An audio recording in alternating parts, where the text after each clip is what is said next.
Story 1. The quiet depth. Phoebe always thought of the house as breathing. Not in a cozy, sentient way, but in the manner of an ancient, sleeping behemoth. Every groan of the foundation, every whistle of wind through the third-floor dormers, every clatter of the antique furnace kicking on. It was a deep, steady exhalation and inhalation, a constant background hum that spoke of wood, stone, and time. When her parents, armed with suitcases and itinerary printouts, finally pulled out of the driveway, taking the last car and leaving Phoebe alone for a full 2 weeks, she expected the house's breathing to quiet. She did not expect it to stop. She was 24, attempting to finish a grueling coding project on a tight deadline, and the idea of absolute silence, the kind that allowed only her own thoughts to reverberate, was supposed to be a luxury. The first hour was glorious. She moved from the chaotic, sun-drenched kitchen to the cool, dark study, relishing the space. She made coffee, she stretched, and she settled in at the massive oak desk, the cursor blinking patiently on the screen. Then came the silence. It wasn't just the absence of her parents' gentle argument about the thermostat or the distant whine of the neighbor's lawnmower. It was a silence so profound it felt viscous, almost pressurized. She realized she couldn't hear the refrigerator's low-level growl. The central air unit, usually sighing faintly from the basement, was mute. Even the electrical current running through the walls, a subtle, high-pitched zzzzt that only insomniacs ever noticed, had died. It was too quiet. The kind of quiet that suggested a vacuum, not peace. She tried to ignore it, focusing on the lines of code. But the stillness was magnetic. Her ears strained, trying to locate a sound, any sound, that confirmed the normal operations of a 70-year-old house. Instead, she heard something else entirely. It started exactly at 11:37 a.m., according to the clock on her laptop screen. It was faint, muffled, and entirely rhythmic. Thump. Pause. Thump. Pause. Thump. It sounded like it was coming from inside the walls, or perhaps directly above her, deep within the unreachable attic space. It was too solid for dripping water, too dull for a branch hitting the glass, and too measured to be a natural settling. It was intentional. Thump. Pause. Thump. Phoebe pressed her hands to her temples, trying to filter the noise out, but it was insistent, a slow, methodical heartbeat that wasn't her own. She got up, walked to the study door, and listened in the hallway. The sound was clearer now, definitely overhead, near the rarely used second-floor guest rooms, which had ceilings that abutted the attic floorboards. "It's the plumbing," she whispered to the empty air, the sound of her own voice shocking her. "It's air bubbles. The heat exchanger. It has to be." But the rhythmic nature was unnerving. Plumbing noises don't keep a perfect meter. She decided to investigate. Confronting the unknown was always less terrifying than letting it breed in the imagination. She grabbed the heavy, wrought iron poker from the fireplace hearth, a ridiculous but weighty companion, and began her ascent. The house seemed to grow colder the higher she climbed. The carpeted main stairs gave way to the narrow, unvarnished wooden steps leading to the attic hatch, and here, the chilled air lay heavy and stagnant. The wood creaked under her weight, a loud, protesting sound that she winced at, worried the thumping would stop. She reached the top landing. She paused, her breath held tight in her chest. The thumping had stopped. The silence that returned was sharper, colder than before. She stood there for 5 minutes, poker raised slightly, feeling foolish and exposed. The attic door was a dark, square patch in the ceiling, sealed by a simple brass hook latch. If anything had been in there, it had gone silent the moment she arrived. Rationalize, she told herself. The sound was vibration. Her footsteps had disrupted the vibration. It was physics, not a phantom. Letting out a breath, She lowered the poker and turned back toward the main staircase. Her anxiety, though still humming, had dropped a notch. She had conquered the phantom noise simply by approaching it. She took 3 steps. And then she stopped, eyes locked on the front door, 60 feet away at the end of the long, dark hall. She was meticulous about locks. Her mother, whose anxiety had been genetically passed down, had instilled a rigid ritual. Turn the deadbolt once, turn the lower handle lock, jiggle the handle to ensure it was set, and finally, slide the chain into place. Phoebe had done this barely 3 hours ago. She remembered the metallic clunk of the deadbolt and the cool weight of the chain. The chain was still looped, but the deadbolt was unlocked. And the heavy, dark oak door, which never seated properly in its old frame, was not fully closed. A pencil-thin line of exterior light, the bright, innocent light of a normal autumn day, was visible in the gap between the frame and the door. It was slightly, almost imperceptibly, ajar. A wave of icy dread washed over her, far more potent than the chilly air of the landing. She hadn't just forgotten. It was impossible. She had locked it. Her gaze dropped to the vintage Persian runner that stretched down the hallway. It was a dense, complex pattern of deep reds and blues, perfect for hiding dirt. But not this. Near the threshold, stark against the antique weave, was a single, unambiguous mark, a footprint. It was too long and too narrow for either of her parents' sensible boots. It was muddy, though the front path was dry, and the mud looked recently tracked, dark and clotted. It pointed inward. Someone had been in the house. Or, worse, someone was still in the house. Every cell in her body screamed for her to run back up to the attic landing, barricade the stairwell, and call the police. But the study, her phone, and the only other exit, the back door, were all down this hallway, past that mark. Her mind spun through potential intruders. A delivery driver, a faulty lock, a neighbor needing to drop off mail. All weak, ridiculous justifications dissolving instantly in the face of the inward-pointing, muddy print.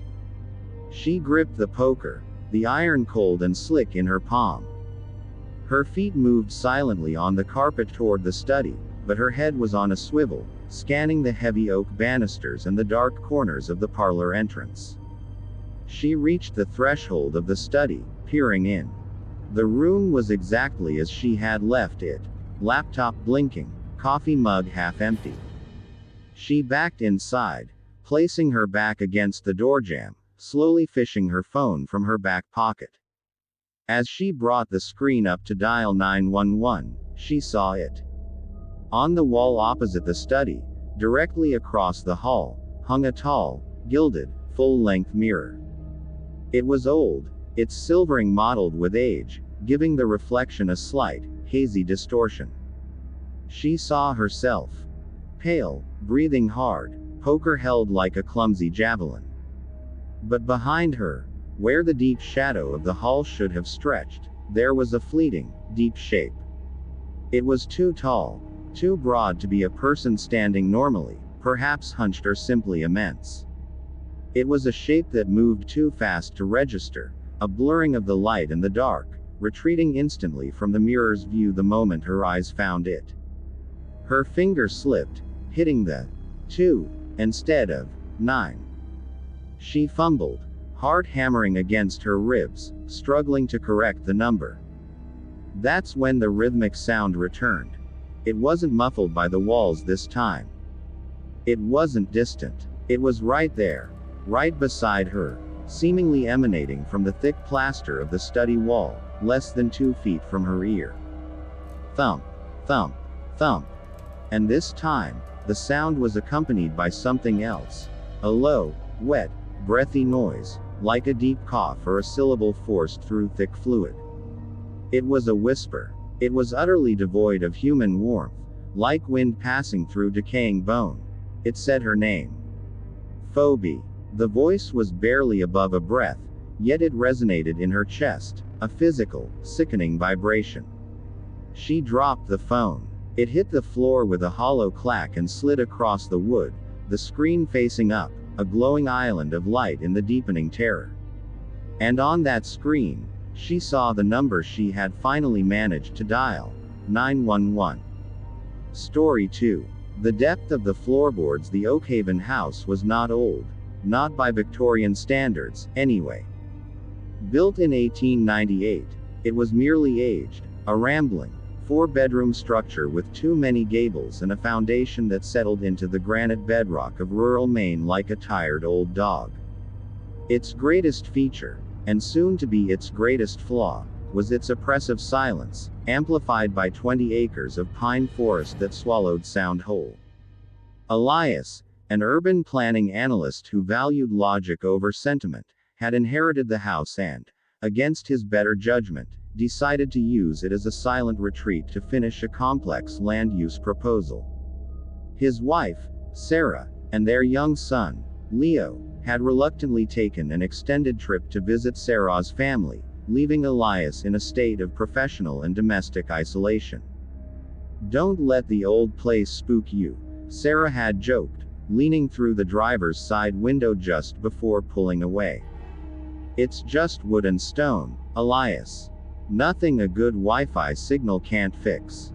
Elias had smiled, nodded, and instantly locked the heavy, decorative front door the moment the tail lights disappeared down the gravel driveway.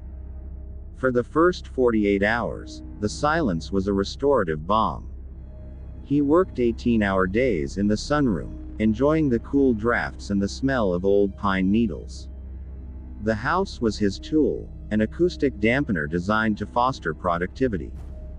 The problem started on the third night, Tuesday, at precisely 2:17 a.m. Elias was pulled from a shallow sleep not by a sound, but by its cessation. The normal, expected noises of the house, the rhythmic clack-clack of the cooling copper heating pipes, the low hum of the dehumidifier in the basement, the distant, frantic chirping of crickets, all vanished, cut off as cleanly as if a giant hand had thrown a master switch. Total, abyssal quiet followed. He sat up in the 4-poster bed, waiting for the return of ambient noise. Nothing. Then, he heard a sound that was, against the background of zero noise, deafeningly close. It was a dry, granular sound, like chalk scratching slate, or perhaps, more accurately, like metal dragging against unsealed wood. It was coming from below the floorboards of his second-story bedroom. The Oakhaven house had a full, dry basement, but it was known for having a secondary, inaccessible crawlspace beneath the original structure, a shallow cavity only about 18 inches deep, sealed off during a renovation in the 1950s. Scritch, scritch, pause, scritch. It wasn't fast or frantic, like a panicked animal. It was slow, patient, and methodical. It sounded like someone was meticulously stripping a large surface down to the grain. Elias's highly analytical brain immediately went into problem-solving mode. Raccoons. Squirrels. He knew the sounds of rodents, and this was too heavy, too consistent. It had weight. He climbed out of bed, grabbing the flashlight from the nightstand. The air felt heavy, dead. As he put his weight on the old plank floor, the scratching stopped instantly. He stood motionless in the middle of the room, shining the beam into the deep shadows of the furniture. 5 minutes passed. Nothing. Just as he was about to dismiss it as an overactive imagination fueled by stress, he heard it again. But this time, it was slightly different. It wasn't just scratching. There was a faint, almost imperceptible groan of stressed wood beneath the scratching sound. He knelt down, pressing his ear to the cold, varnish-smelling floorboards. The sound was faint, echoing, and had moved. It was now coming from beneath the hallway, moving slowly toward the master bathroom. He knew that section of the floor. It was near the ancient, unused dumbwaiter shaft that extended down into the basement. Elias crept into the hallway, his bare feet sinking into the thick wool runner. He reached the bathroom door, slowly opened it, and aimed the light at the base of the toilet. The sound was directly below the floor drain now. But it had changed again. The scraping was gone, replaced by a soft, repeated tink tink tink, like a small drill bit tapping tile. He felt a sudden, sickening drop in his stomach. He wasn't hearing a pest or an animal. He was hearing work. Intentional, careful, hidden labor. He went downstairs, his mind racing. He reached the basement, a vast, cool space smelling of concrete and old newspapers. He found the crawlspace access. A thick, bolted wooden panel under the main staircase landing, sealed with heavy-duty construction screws from the 1950s renovation. He shined his flashlight at the panel. It was dusty, cobwebbed, and undisturbed. Elias pulled out his phone, ready to call the local sheriff, but paused.